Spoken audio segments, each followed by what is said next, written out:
కృషి ఉంటే మనుషులు ఋషులవుతారనేది సామెత. కానీ అది నిజం చేసి చూపించారు ఖమ్మం జిల్లాకు చెందిన ఓ దంపతులు. సాధారణ వ్యవసాయ కుటుంబంలో నుండి జీవితాన్ని ప్రారంభించి 80 మంది విద్యార్థులతో విద్యా సంస్థ ప్రారంభించి నేడు తెలంగాణ రాష్ట్రంలోనే 150 బ్రాంచీలుగా అవతరించి విద్యారంగంలో పేరు ప్రఖ్యాతలను రాష్ట్రంలోని ఉన్నత స్థానంలో నిలిపారు శ్రీ చైతన్య విద్యా సంస్థల చైర్మన్ దంపతులు. ఇక జిల్లాలోని అందరికీ నాణ్యమైన విద్య ఉపాధి అందించే వరకు తమ ప్రస్థానం కొనసాగిస్తానంటున్న శ్రీధర్ శ్రీవిద్యతో మా ఖమ్మం ప్రతినిధి ఉపేందర్ ఫేస్ టు ఫేస్. కృషి ఉంటే మనుషులు ఋషులవుతారు. ఇది గత ఎంతో కాలంగా వస్తున్నటువంటి సామెత. ఖమ్మం జిల్లా నుండి తెలంగాణ రాష్ట్రంలో లక్షలాది మంది విద్యార్థులకు విద్యను అందిస్తూ ఖమ్మం జిల్లాలో ఉన్నటువంటి అనేక మందికి ఆదర్శంగా నిలుస్తున్నారు ఓ విద్యా సంస్థల అధిపతికి చెందినటువంటి దంపతులు ఇద్దరు కూడా. అదే నేపథ్యంలో తెలంగాణ రాష్ట్రంలోనే ఖమ్మం జిల్లా విద్యా వ్యవస్థను నెంబర్ 1 స్థాయికి తీసుకొచ్చి జాతీయ స్థాయిలో ఉన్నతమైనటువంటి ర్యాంక్ ఇచ్చేందుకోసం కూడా నిరంతరం కృషి చేస్తూ ఖమ్మం జిల్లా విద్యా వ్యవస్థను పటిష్టం చేశారు మనకున్నటువంటి ఇద్దరు ముఖ్యమైనటువంటి దంపతులు. వీళ్ళు అసలు ఎందుకు ఈ రంగాన్ని ఎంచుకున్నారు, ఎందుకు ఎటువంటి అడుగులు వేస్తూ విద్యా వ్యవస్థని పటిష్టం చేయాలనుకున్న అంశాల గురించి మరిన్ని వివరాలు అడిగి తెలుసుకుందాం. సార్ చెప్పండి. నమస్కారం. ఖమ్మం జిల్లాలో శ్రీ చైతన్య విద్యా సంస్థ అనేది ఖమ్మం జిల్లా నుంచి రాష్ట్రం మొత్తం అంటే ఉమ్మడి ఆంధ్రప్రదేశ్లోనే ఒక నెంబర్ 1 ఛాంపియన్ గా ఉంది.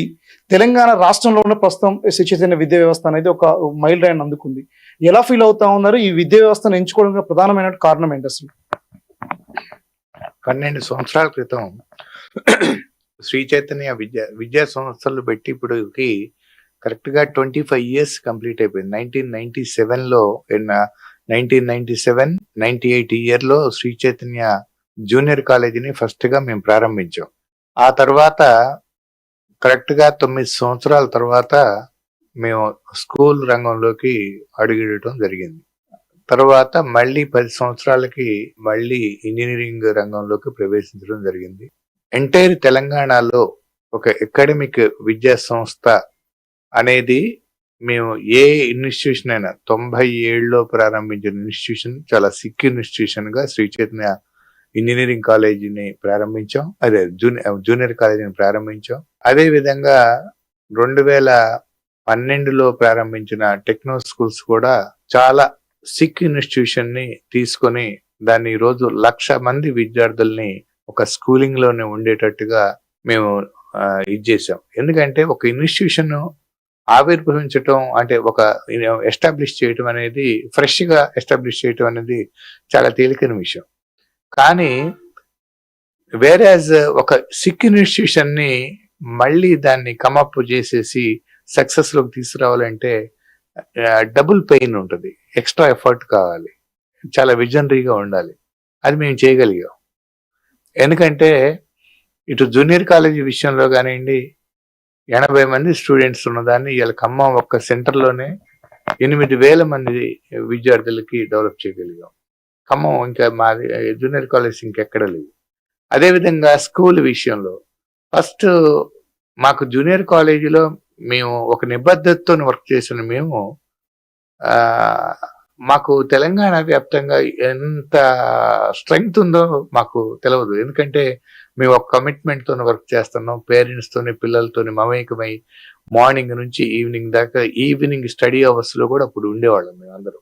ఆ తర్వాత ఒక శ్రీ చైతన్య కాన్సెప్ట్ స్కూల్, మేము ఒలింపియాడ్ స్కూల్ పెడుతున్నామని ఒక చిన్న యాడ్ 3 అంటే నల్గొండ, వరంగల్, ఖమ్మం జిల్లాలకి ఒక టీచర్ యాడ్ వేసి మాకు ఒక అడ్మిషన్ టెస్ట్ అని మేము పెడితే 3,000 మంది పిల్లలు ఆ రోజు ఫోన్ల ద్వారా ఎన్రోల్ చేసుకుని, అంటే కనీసం 300 మంది అడ్మిషన్స్ కోసం మేము ఒక చిన్న యాడ్ వేస్తే 3,000 మంది విద్యార్థులు వచ్చారు.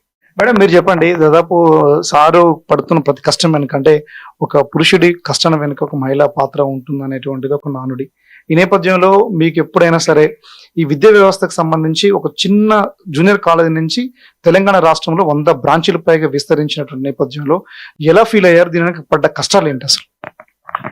ఇప్పుడు సార్ చెప్పారు 80 members తోటి ఒక జూనియర్ కాలేజీని స్టార్ట్ చేసి అది ఈ 25 years లో ఒక బ్రాంచ్ 10 బ్రాంచ్లు 10 బ్రాంచ్లు 100 బ్రాంచ్లు 100 బ్రాంచ్లు ఇప్పుడు 150 బ్రాంచ్లుగా ఈ అకాడమిక్ ఇయర్ ఎస్టాబ్లిష్ అయ్యే క్రమంలో ఒక బ్రాంచ్ ఉన్నప్పుడైనా 150 బ్రాంచ్లకి ఎస్టాబ్లిష్ అయినప్పుడైనా నాకు తెలిసి మా సక్సెస్ ఏంటి అని అంటే ఫస్ట్ ప్రతి ఒక్కళ్ళకి మేము అందుబాటులో ఉండటం, ప్రతి స్టూడెంట్ కి ప్రతి పేరెంట్ కి వాళ్ళు ఏమైతే ఎక్స్పెక్ట్ చేస్తున్నారో దాన్ని రీచ్ అయ్యేలాగా ప్రోగ్రామ్ రన్ చేయటం, ఈ రెండింటిని బేసిక్ ప్రిన్సిపల్ గా పెట్టుకొని మేము సిస్టమ్ ని ఎస్టాబ్లిష్ చేసుకుంటూ వచ్చాం.